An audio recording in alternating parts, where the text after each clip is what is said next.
Shalom, graça e superabundante paz da parte de Cristo Jesus, nosso Senhor. Bem-vindo ao Café com AP, a nova temporada Mosca no Perfume, onde nós falamos que a estultícia, um pouco de loucura, estraga a essência do perfume, da mesma forma que a mosca quando cai ali, né? E essa mosca representa essa estultícia, que estraga essa essência que é a nossa vida, essa essência que é a nossa identidade em Cristo. E um pouco de loucura estraga a honra, destrói a honra e a sabedoria. Nós estamos aqui para denunciar as loucuras, a estultícia, a tolice do coração, com respeito à fé e finanças, exortando a vida de cada um de nós. Aqui vem o Senhor nos ensinar dia após dia nessa temporada como nossas finanças estão intimamente conectadas à nossa fé, como elas representam o nosso tempo e a nossa vida e como nós devemos nos comportar diante disso. Graça e paz a todos. Clica aqui no aviãozinho de papel e convida o maior número de pessoas para participar dessa live. E hoje nós vamos falar sobre 5 lições que devemos aprender com Isaac. Dentro dessa temporada, nós começamos a citar aqui os patriarcas, homens que foram prósperos, ricos e que tinham um propósito da parte de Deus. Aleluia. Olha a Carmen dizendo, bom dia AP, vamos fazer uma grande tenda e ficar por aqui. Uau, essa é a nossa vontade, não é verdade? Mas a gente acaba tendo que descer da montanha e lidar com as situações, né? Então vamos levar a glória com a gente, vamos levar essa tenda com a gente, em nome de Jesus, né? O desejo é esse. Quando eu dou o play aqui, a vontade é ficar aqui o tempo todo. Bem-vindo você que está aí chegando. Aleluia, aleluia. Escreve aí o que Deus é para você com uma palavra. Defina Deus, o que Deus é para você com uma palavra. Escreve aí embaixo. Sabe? Eu sempre me lembro de uma canção idosa que diz assim, Cristo é tudo para mim. Ele é o tesouro que eu tenho guardado em meu peito. Ele é tudo para mim. Então, Deus para mim é tudo. E para você, quem é Deus? Isso é muito importante. Por quê? Porque quando a gente sabe quem é Deus para nós, a gente se lança, a gente confia, a gente descansa. E é sobre isso que nós vamos falar hoje. Pai, em nome de Jesus, ministra aos nossos corações, através da Tua palavra, de maneira poderosa, infalível. Ó Deus, vem penetrando no mais profundo do nosso coração. É o que nós oramos, em nome de Jesus. Amém. 5 lições a aprender com Isaac. Deixa eu pegar um negocinho aqui, peraí, rapidão, gente. Olha só. Deixa eu contar uma história para vocês, antes de tudo. Eu não me considerava um bom aluno, né? Eu fiz PhD, gente. Eu fiz formatura e PhD em 8ª série, 1º ano. Eu achei que eu não ia mais sair da escola, sabe? Para mim era terrível. Por quê? Porque eu achava que eu não era um bom aluno. Aí eu descobri que, na verdade, eu tinha um problema com o sistema educacional. Na verdade, eu queria saber por que eu estava aprendendo determinados assuntos e quando eu poderia aplicar aquilo na minha vida. E o sistema educacional não preparava a gente para aquilo. Então, eu demorei demais. Eu cheguei a um ponto que eu falei, bom, eu vou estudar para passar de ano e chega. E aí, depois que eu saí da escola, que eu terminei a minha formação, eu também nunca me imaginei formado, né? Eu me tornei pastor muito cedo, autodidata sempre na música, no ministério, mas surgiu a oportunidade de eu me formar em teologia, e então eu fiz. No dia da minha formatura foi muito interessante, a minha filha Giovana estava lá, e ela falou, pai, que dia emocionante, que dia incrível. E eu fiquei feliz pela reação dela. A reação dela foi motivadora para mim. Porque eu não me imaginava, primeiro, nem me formando E segundo, assim, ver a importância que ela dava para aquilo me alegrou demais. Mas tudo isso por quê? Porque eu achava que eu não era um bom aluno. E eu descobri que eu amo estudar. Só que eu descobri que eu amo estudar aquilo que eu amo. E aí eu percebi que eu amava estudar as coisas que faziam sentido para mim e que eu via propósito nisso. Então, eu mergulhei fundo nas coisas de Deus, eu mergulhei fundo na parte musical, eu mergulhei fundo nos estudos de coisas que eu amo. E eu descobri uma coisa: existem inimigos do nosso aprendizado. Bom dia, Alana. Bom dia, Araújo, Edvane. Deus abençoe vocês. Aleluia. Bom dia, pastor Leandro. Bom dia, pastores e pastoras, líderes aqui com a gente. Então, olha só, existem 3 inimigos do nosso aprendizado. Tá? O primeiro inimigo do nosso aprendizado é aquilo que está fora do nosso radar. Se a gente considera, se algo está fora do nosso radar, a gente não considera interessante. Então se torna um inimigo do aprendizado. A gente vai fazer um esforço para aprender aquilo, por quê? Porque aquilo não faz parte do nosso radar. Quando alguém, Shalom, Nelma, quando alguém coloca dentro do teu radar aquele assunto e mostra a importância, pronto, aquilo ganha sentido e você se dedica. Então o primeiro inimigo do aprendizado é algo fora do seu radar. O segundo inimigo é fora da sua calculadora. O que é um inimigo do aprendizado fora da sua calculadora? É quando você não vê valor naquilo que você vai aprender, quando você não vê a importância daquilo que você vai aprender. Então você não estuda. Muitos de nós só estudamos para passar de ano, por quê? Porque o valor era, se você não passar de ano, você vai ficar de castigo ou vai apanhar. Quando a gente via o valor do tema, do assunto, quando a gente associava ou dava o valor devido àquilo, aquilo entrava para o nosso radar de aprendizado. Terceiro inimigo do nosso aprendizado são coisas que estão fora das nossas habilidades. É aquilo que a gente não se vê capaz de aprender.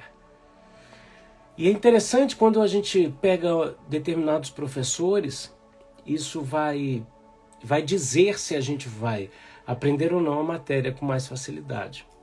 Por exemplo, eu me lembro de professores de química, que era uma matéria que eu não gostava, uma matéria que eu não via proveito algum.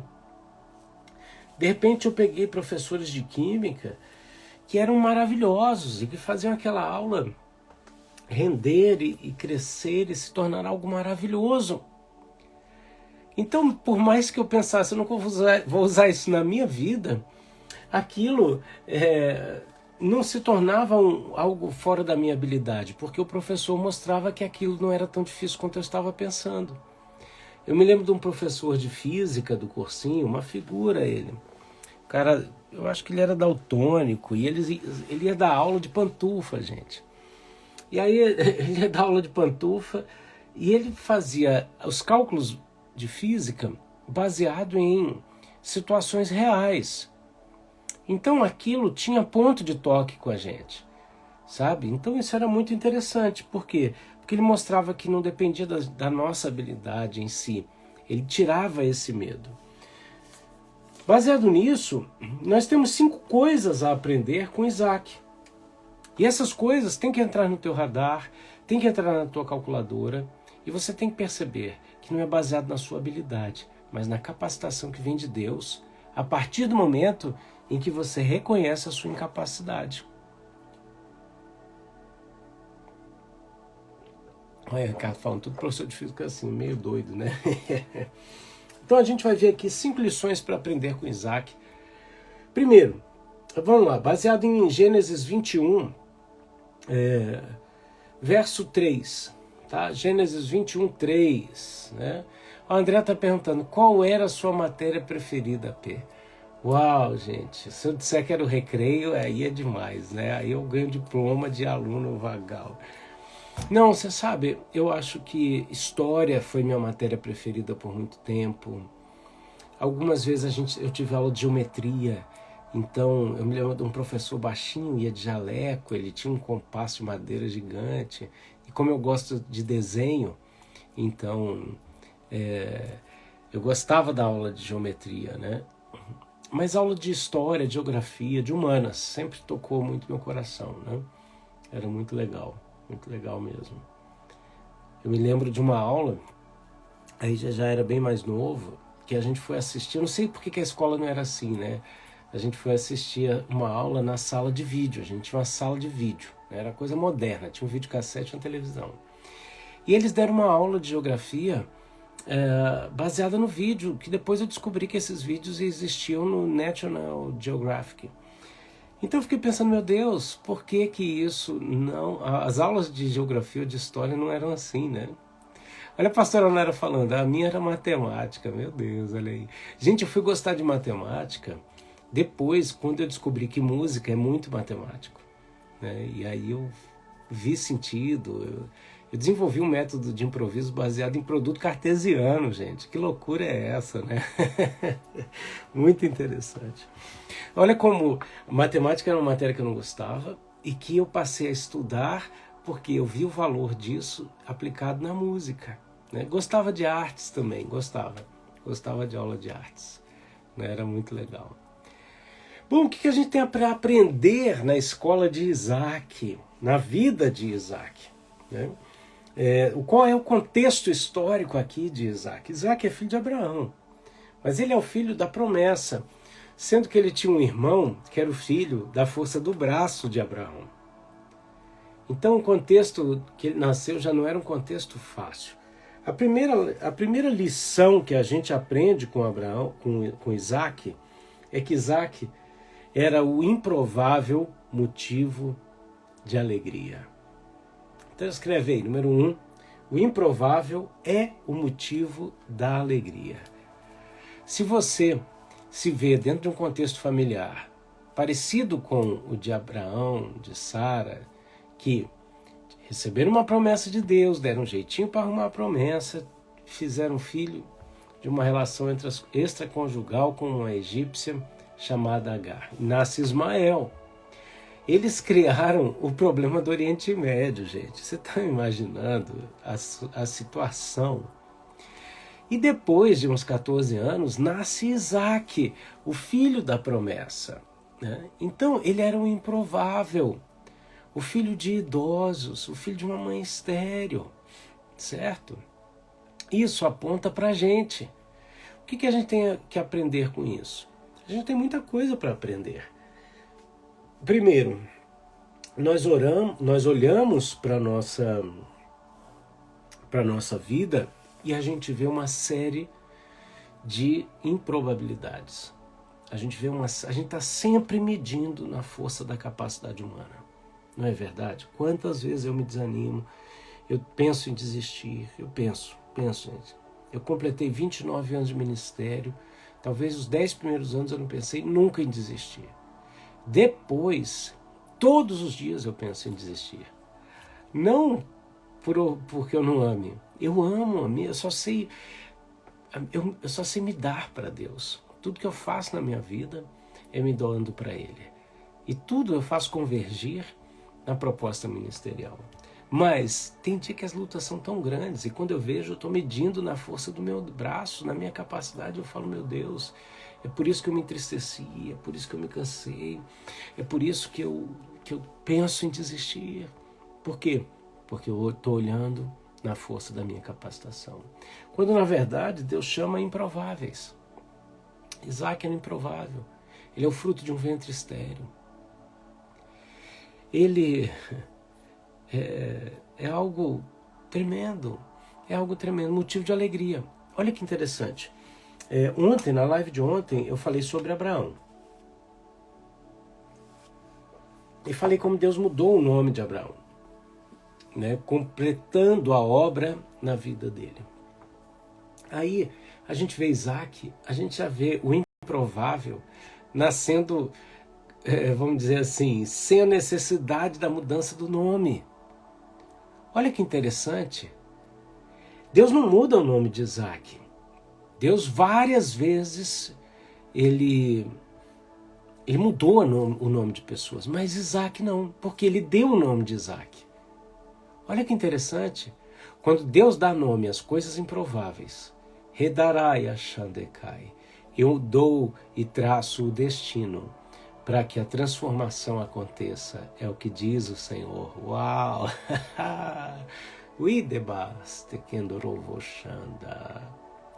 Para que tudo mude ao redor daquilo que eu inicialmente já mudei. Aleluia! Aleluia! Gente, que coisa louca! Esse Deus é tremendo. Esse Deus é tremendo. Quando Deus dá nome às coisas improváveis, elas se manifestam de maneira sobrenatural.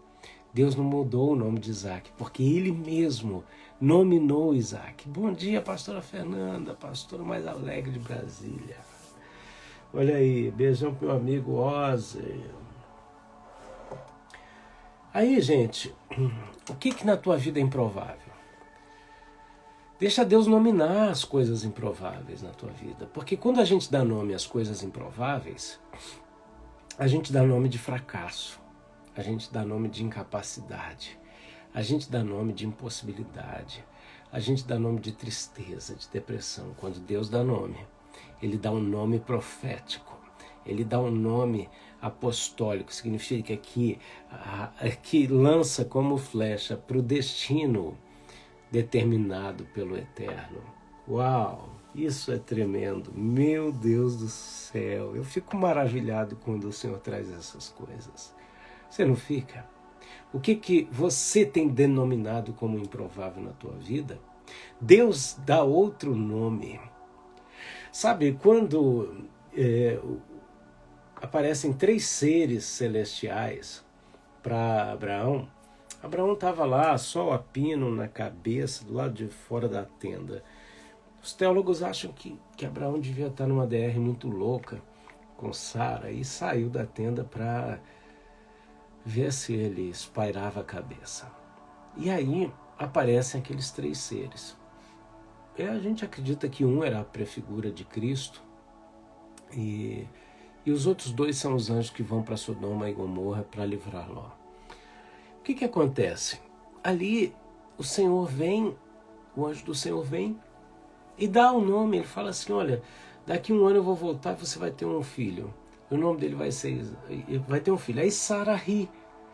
E aí o anjo do Senhor dá o nome dele de riso, Isaac. É interessante que o Senhor, ele tem muito bom humor. Ele pega aquilo que a gente está denominando de um jeito, reverte e entrega para a gente transformado. Né? Então o primeiro ponto é esse. O improvável é e será motivo de alegria. O que é improvável na tua vida? Meu Deus do céu. A gente está falando de fé e finanças, a gente está falando da música no perfume. Retirar a música do perfume é retirar a denominação errada, as palavras de sentença contra as coisas impossíveis da nossa vida. Há poder nas nossas palavras e tudo no mundo espiritual existe e se manifesta baseado em palavra de comando. Então, quando a gente denomina as coisas com nomes depreciativos e limitados, a gente está dando direito legal para o inimigo agir naquelas coisas. Mas quando o Senhor dá nome àquelas coisas e nós usamos este nome, então nós passamos a profetizar, a falar como o céu fala. A gente vê ali Deus mudando o nome de Abrão e de Sarai para Abraão e Sara, e eles começam a se chamar desses nomes, porque eles começam a mudar o ambiente espiritual. Muita gente não tem vitória financeira, sabe por quê? Porque eles não tiram essa mosca da essência. Eles chamam o salário de miséria. Ah, esse meu salário é miséria. Sabe o que acontece? Ele vai sempre ser uma miséria. Ah, Peu, o que adianta mudar o nome do meu salário? Tudo. A forma como você trata o seu recurso determina no que ele vai se transformar. Na forma como você o vê, na forma como você lida com ele. Tem gente administrando miséria. Olha que loucura. Tem gente administrando miséria. Por quê? Porque ele delega, ele determina que o ganho é miséria. Aí ele fica lá administrando miséria. Ei, a partir do momento que eu pego a minha semente e lanço com fidelidade, através dos meus dízimos e minhas ofertas, é a primeira coisa que eu faço. Por quê? Porque o resto vai ser consagrado e aí Deus vai dar destino. Pastor Pedro, Deus te abençoe, um grande abraço, amigo, querido. Pastor Marco e a mim, Deus te abençoe, meu querido, e supra agora a necessidade financeira que você está pedindo para a tua causa ministerial, em nome de Jesus. Bem-vindo à temporada Café com AP, a mosca no perfume. A gente está falando de fé e finanças, sim, sim, sim. E tem gente que arrepia o couro do pescoço porque está ferido, foi manipulado, foi maltratado, está ferido e aí acha que não ser fiel nas ofertas resolve o problema. Resolve não. Resolve não. Sabe o que resolve? É você ser fiel, tá? Vamos lá. Se você quiser, você mandou um convite, eu aceito. Tá bom? Pastor Marta. Fala, querido. Olha aí, ó. Fala, diga-me tudo, diga-me tudo. O grande problema, bom dia a todos, é que Deus me deu uma palavra profética agora, a hora que eu entrei aí. E o Senhor mandou eu falar para as pessoas que estão aqui, que vão chegar aqui, que todos nós somos ministros de Deus. Todos. A grande quebra de princípios foi que quando houve a reforma protestante, ela não foi completa. Porque continuou a separação entre o clero e o povo. Trocaram a batina pelo terno. Exato. E esqueceram de dizer para as pessoas que qualquer crente nascido de novo tem um chamado de Deus.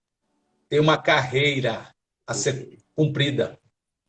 A minha grande batalha nesses mais de 35 anos de caminhada tem sido, apóstolo, mostrar para as pessoas que o ministro de Deus que está no púlpito e o ministro de Deus que está no mercado tem o mesmo valor. Porque houve essa separação. E as pessoas ficam pensando, quem é ministro de Deus é só o apóstolo Rafael, que ele está atrás de um púlpito. Mas deixa eu dizer para as pessoas que estão aqui, eu vou afirmar isso, eu falei isso agora para milhares de pessoas lá em Santarém, na nossa igreja Pastor. Vou falar aqui. Deus fez avivamentos na terra usando pastores, profetas, músicos, avivamentos de cura, avivamentos de batismo no Espírito Santo, avivamento através de modelos e métodos de igreja. Acabou tudo isso.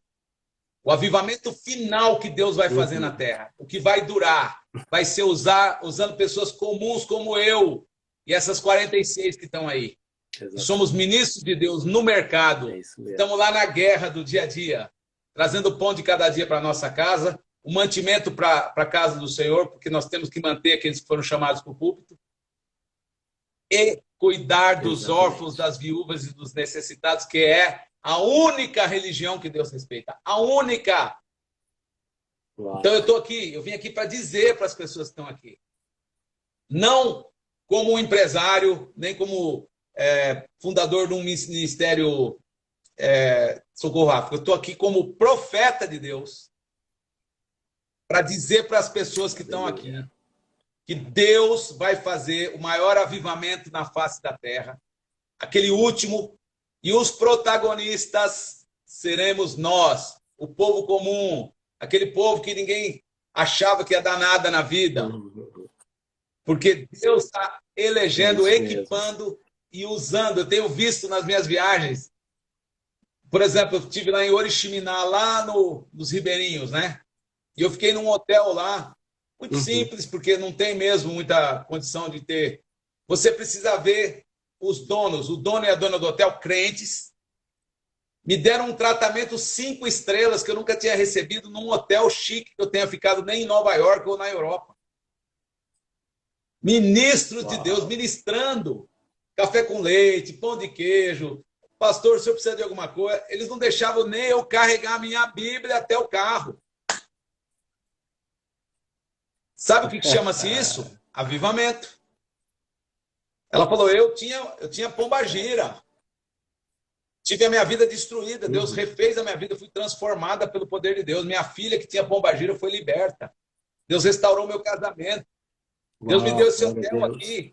Glória a Deus. Entendeu? Então, eu queria fechar. Desculpa ter invadido a sua praia aí. Nada, queridão. Quando você mandou o convite, eu falei, veio a palavra veio de uma forma poderosa, porque é o que eu estava falando agora na minha live das 8h30, e continuando aqui, para terminar, todas essas 50 pessoas, ou todas que vão assistir essa live, todos que estiverem aqui, tem uns aí que entram de agente secreto, viu? Não vai pensar que só tem isso aí, não. Tem uns que entram aí para fiscalizar a gente, mas esses mesmo que estão fiscalizando também vão se converter, tornar grandes ministros de Deus, para a glória de Deus. Então, todos nós, meu apóstolo, somos ministros de Deus, fomos chamados para ser protagonistas do maior avivamento que vai acontecer na face da terra. Tem muita gente, aqui no Brasil principalmente, não sei aí na Europa, mas eu acho que também, morrendo de medo do que vai acontecer com o mundo. Eu não estou com medo de nada. Ao contrário, eu me sinto privilegiado por estar vivendo nessa época, porque essa época que nós estamos vivendo, a nossa geração vai ser a geração que vai ver a volta do Salvador, gente. Aleluia. Aleluia, verdade. Então, Paulo dizia, nós estamos procurando fazer o que é correto, lá em 1 Coríntios 8, 21, ou 2 Coríntios 8, 21, acho que é primeiro. Nós estamos fazendo o que é correto não só diante de Deus, mas também diante dos homens. Estamos procurando.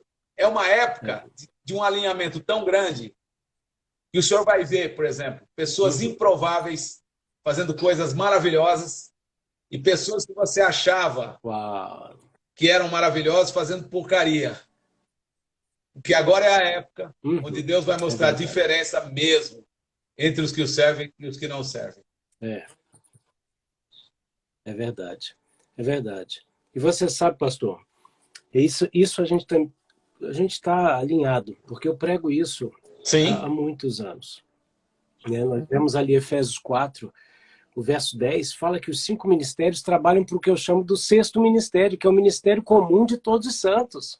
A restauração do ministério quíntuplo tem um objetivo que não é um fim em si mesmo, é auxiliar os santos na obra do seu ministério.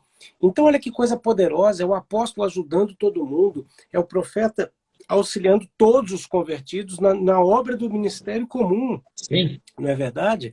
Para que o corpo de Cristo seja edificado, alcance a estatura de Cristo, maturidade. Então, existe um poder e um segredo maravilhoso na simplicidade do ministério comum de todos os santos. Isso é poderoso. São os trabalhadores da 1/10 hora sendo chamados e recebendo o salário idêntico ao dos nossos heróis da fé. Sabe o que eu estava falando para minha esposa ontem? Eu acho que eu nasci de novo esses dias. Porque eu voltei a ter o prazer de pregar a palavra, sabe aonde? Nos restaurantes onde eu vou, nas recepções que eu fico.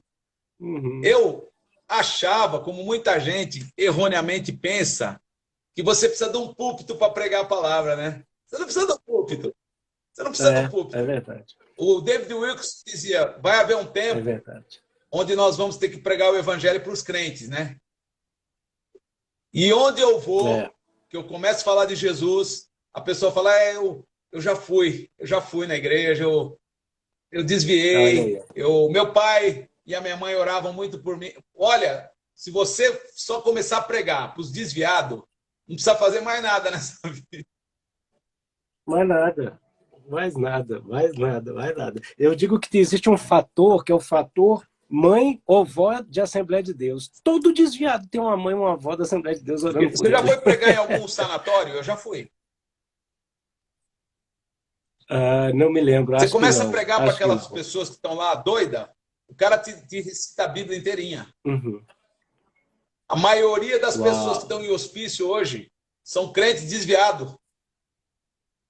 O demônio entrou 7 vezes mais, né? Parece. Não sou muito especializado nisso aí, mas é impressionante. Eu fui muitas vezes, quando eu era jovem, a minha igreja tinha um trabalho num desses lugares, e era incrível. Você ia lá para pregar e os caras pregavam para você. E aí eu falava, mas o que aconteceu? O que aconteceu, gente? Eu me desviei. Outro dia eu estava num lugar com a minha esposa e nós demos uma esmola para uma pessoa. Sabe o que ele falou para mim?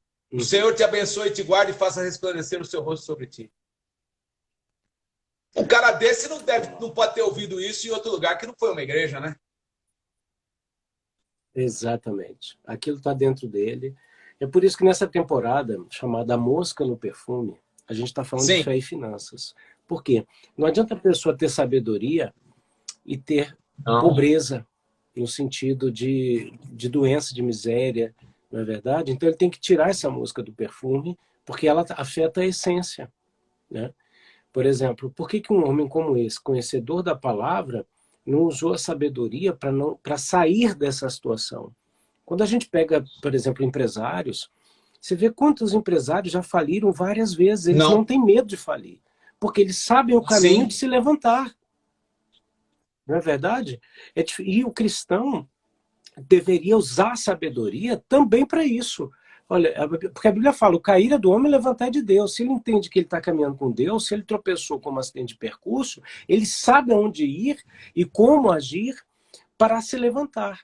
Diferente de muita gente que a gente vê que estão debaixo de religiosidade, foram atingidos pelo diabo, conhecem a Bíblia, mas estão aprisionados, seja em sanatórios, seja na miséria, seja em outras situações. Porque, veja bem, aquele grande investidor americano, Warren Buffett, tem 150 bilhões de dólares na conta dele, e que é um homem de Deus, pouca gente sabe disso. Ele escreve no livro dele que teve uma época que ele não tinha dinheiro para comprar um hambúrguer. Nos Estados Unidos, com $1 você compra um hambúrguer. Hoje ele tem 150 bilhões de dólares. Eu estava me lembrando de uma mulher, quando a última igreja que eu pastoreei, eu estou tomando muito tempo ou pode falar mais um pouco? Não, pode falar mais um pouco. Nós estávamos numa construção do grande templo, e depois, todo o final do culto, eu sempre falava, olha, se você tem recursos, se você tem um carro que você não precisa, um relógio, doe, que nós vamos construir uma embaixada aqui, e construímos. Aí um dia uma mulher, que já era membro há muitos anos da igreja, muito rica, disse assim para mim no final do culto, pastor, eu sei que o senhor está pedindo, eu sei, eu não tenho feito nada, porque, sabe, eu estou guardando os recursos que eu tenho, porque um dia pode vir uma doença. E eu estou guardando esses recursos porque eu vou precisar desse dinheiro. Eu falava, pelo amor de Deus, irmã, não fala uma coisa dessa. Eu tentei dissuadi-la muitas vezes disso. Sabe o que aconteceu um dia, né?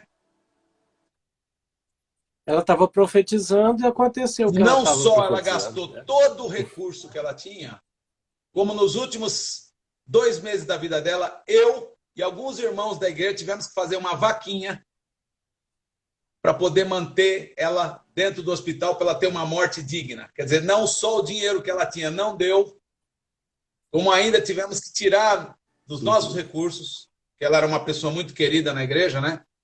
E para poder dar para ela um enterro decente.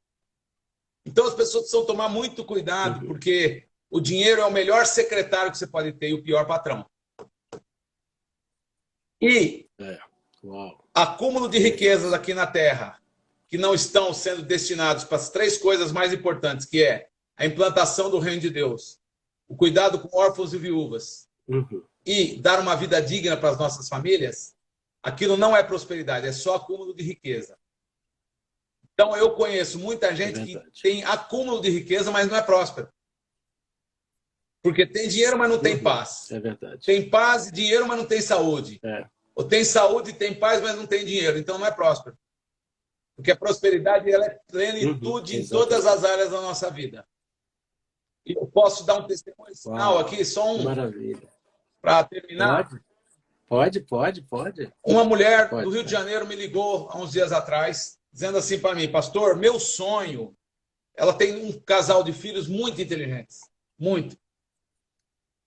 E ela falou, eles terminaram agora o ensino fundamental e o meu sonho é que eles estudassem numa escola que tem lá no Rio de Janeiro que prepara para as melhores faculdades. Mas o problema é que a prestação da escola era 6 mil por pessoa. Eu falei, irmã, vamos orar por isso. Sabe o que ela fez? Ela escreveu uma carta para a escola explicando a situação. A escola, com muito cuidado, inclusive e respeito, escreveu para ela o seguinte: olha, a gente viu que realmente seus filhos são muito inteligentes. Ela mandou o currículo, né, deles, mas a escola não tem costume de fazer isso. Muito obrigado, tal. Ela ligou de volta, eu falei: irmã, eles vão dar a bolsa para a senhora, eles só não sabem disso ainda, mas eles vão dar. E aí, sabe o que ela fez? Eu não pedi para ela fazer isso, Deus é minha testemunha. Tinha R$ 2.500 na poupança de cada filho. Ela limpou a poupança dos filhos e me fez uma oferta de 5 mil para a África. Uau. Uma semana depois, Deus é minha testemunha aqui, minha esposa, a mesma escola disse assim: olha, nós ficamos muito inspirados com a sua carta. Nós não tínhamos o costume de fazer isso. Mas a partir de agora, todo ano, nós vamos dar algumas bolsas para crianças que precisam e merecem estudar. E as 2 primeiras bolsas vão ser para os seus filhos. Eu fiz a... Uau. Olha que poderoso, pastor.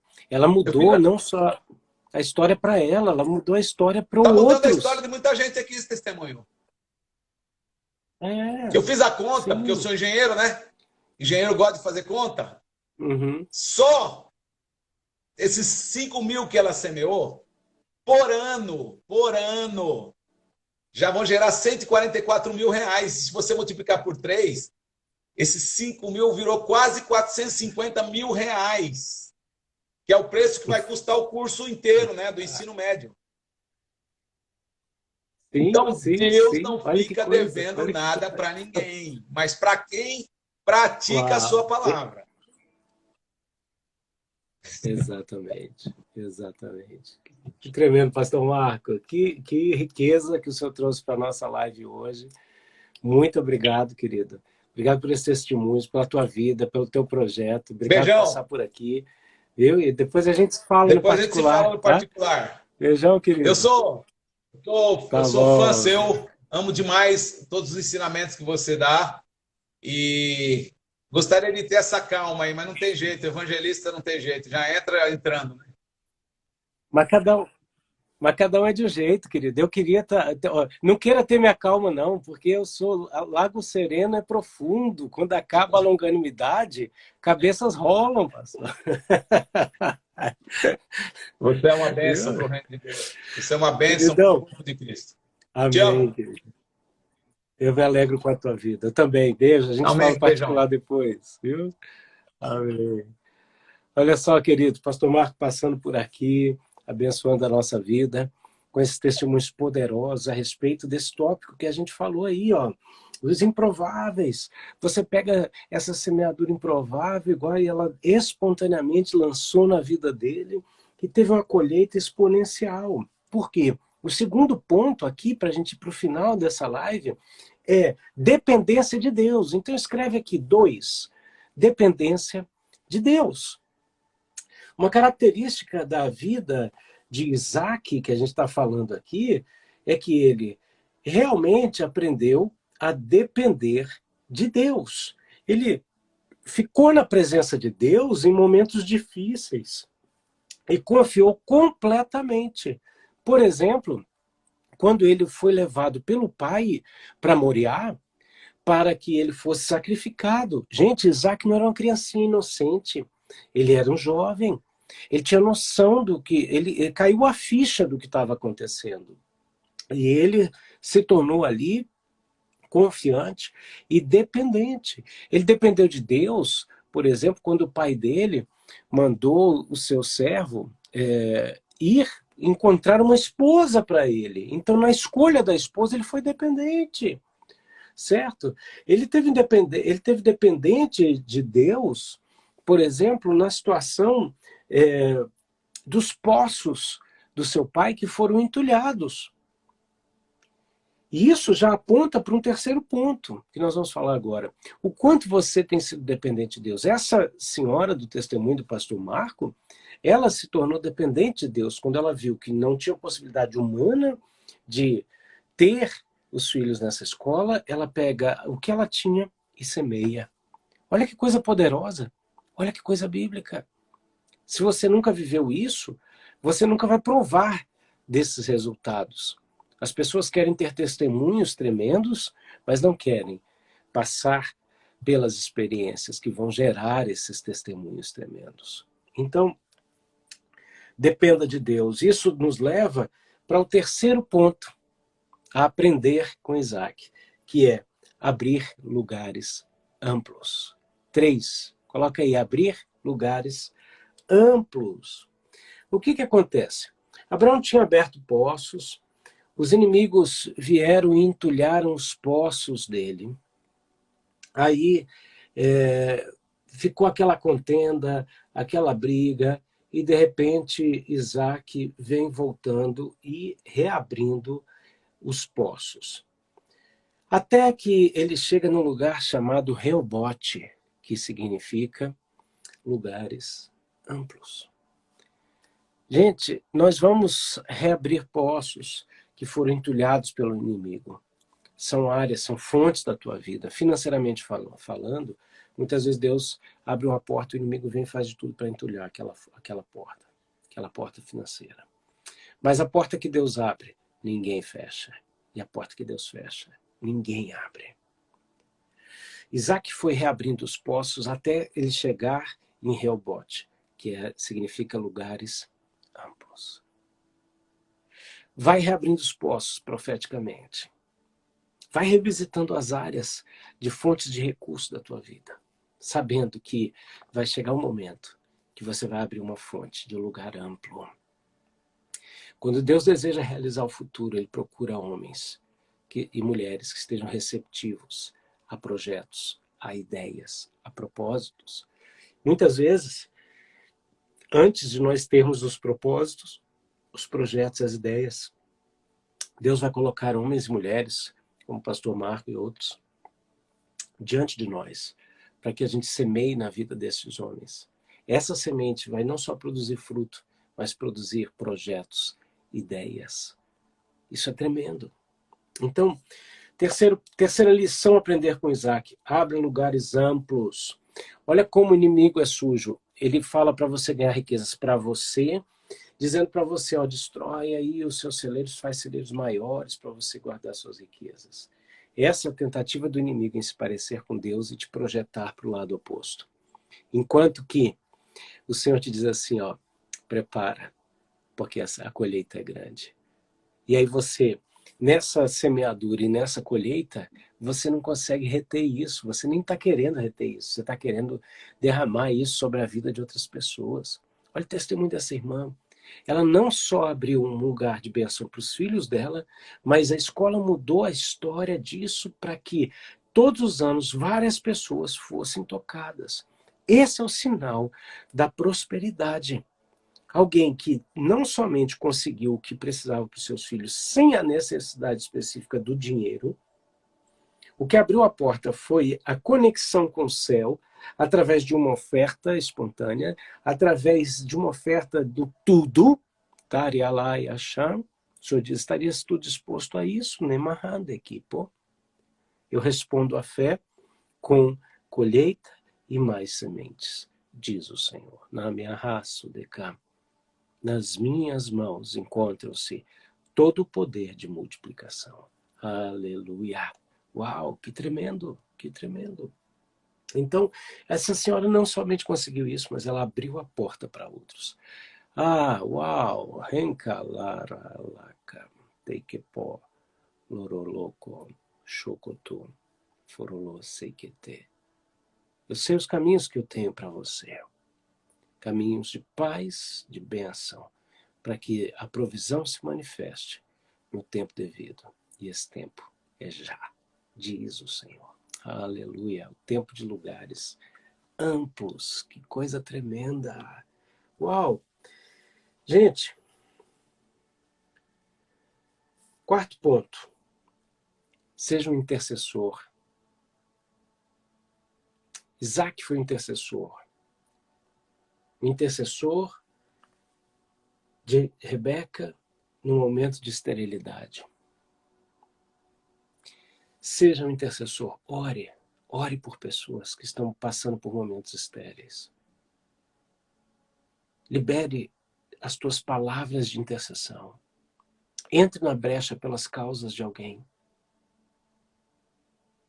Em nome de Jesus. Quarto ponto, escreve aí. Intercessor. Deus nos chama para orar sobre áreas estéreis. Se você está aqui e precisa de uma vitória financeira, de uma liberação de recursos, tem pessoas aqui que não estão necessitadas, mas têm recursos a serem liberados. E o céu quer liberar. Uau! Se você desejar, faça um voto com o Senhor. Não faça por obrigação, porque eu estou falando. Faça um voto com Deus. E Deus vai te honrar. Faça o que está no teu coração. Eu vejo uma grande quantia para ser liberada na vida de algumas pessoas aqui. Aleluia. Redabas tu decantaraiasui. Ao passo que tu confia, depende de mim e ora pelos demais. Eu libero as tuas bênçãos, conforme a tua fidelidade, diz o Senhor. Redabas surialabassam. Pouco a pouco, eu vou liberando nas tuas mãos, para que aprendas a administrar, nerraço decan, e não gaste dissolutamente. Uau, uau, uau. Glória a Deus. Quinto ponto. A perseverança em obedecer abre os olhos. Diga aí, 5. A perseverança em obedecer abre os olhos. O que acontece? Gente, Isaac, apesar dos seus erros, ele mentiu, igual seu pai mentiu, seu pai Abraão. Tá? Deus vai liberar coisas aí, viu? Eu te digo, não por doutrina, nem por imposição. Faça um voto com o Senhor, se empenhe, se conecte com isso. Se entregue nisso. Deus vai fazer. Uau. Uau. Isaac, além de ter cometido os erros do seu pai, apesar disso, ele foi um homem que decidiu, em algum momento da vida dele, perseverar em obedecer a Deus. Até quando ele parecia estar enganado. O que acontece? No final da vida dele, ele vai abençoar os seus netos, Jacó e Esaú. Perdão, os netos, os filhos, Jacó e Esaú. Né? E ele entrega a bênção da primogenitura para Jacó, que comprou a bênção do irmão. A gente vai falar disso segunda-feira, se Deus permitir. E talvez ele tivesse pensado, eu entreguei a bênção errada. Mas no final da vida ele percebe que não, que o dono digno da bênção, o digno da bênção era Jacó. Então vão existir circunstâncias na tua vida que você vai olhar e vai dizer, meu Deus, e aí? Deus fala, persevera. A obediência abre os olhos.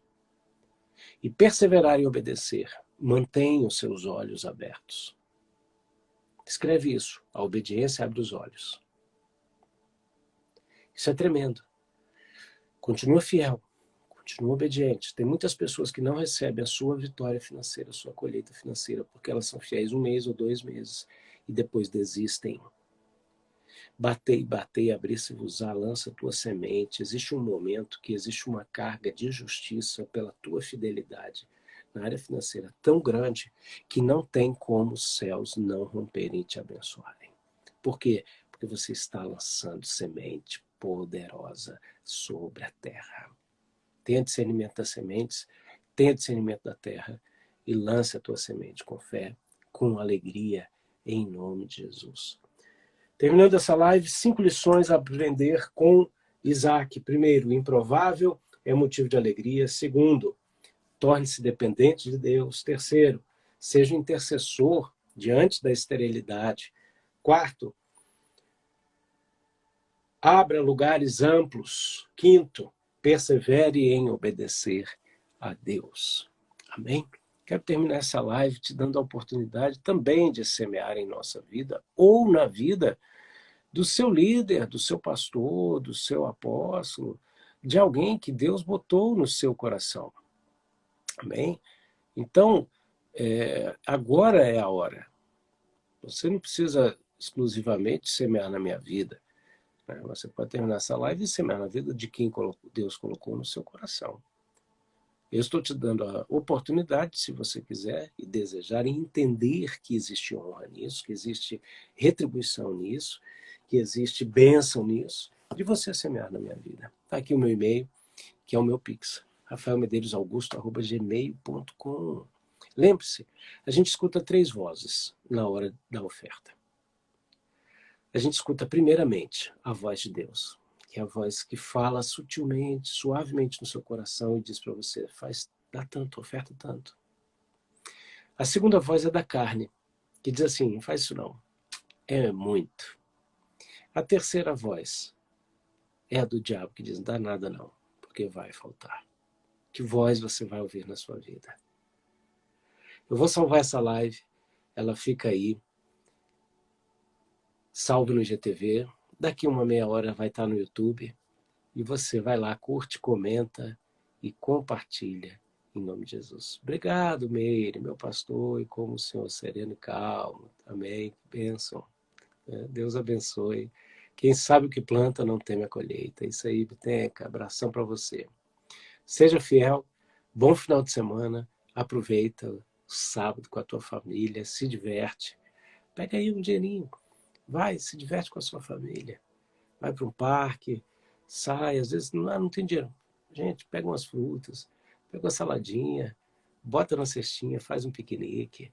Isso aí não vai custar nada, viu? Aproveita. Bom sábado, bom domingo e segunda-feira, se Deus quiser, a gente volta com Café com AP, a música no perfume. Um abraço, fica na paz. Tchau, tchau.